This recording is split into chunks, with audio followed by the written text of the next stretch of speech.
በመጀመሪያ እግዚአብሔር ዓለምን ፈጠረ። እርሱም ሰማይና ምድርን በውስጣቸው ያለውን ሁሉ ፈጠረ። እግዚአብሔር የሠራውን ሥራ ሁሉ ስንመለከት እጅግ እንደነቃለን።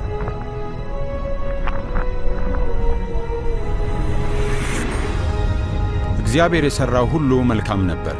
ሁሉ የእርሱን ታላቅነት፣ መልካምነትና ኃይል ይገልጣል።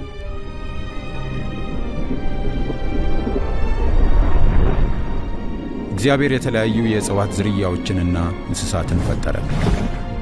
ከዚያም የመጀመሪያውን ሰው ከምድር አፈር አበጀው። በአፍንጫውም የሕይወት እስትንፋስ እፍ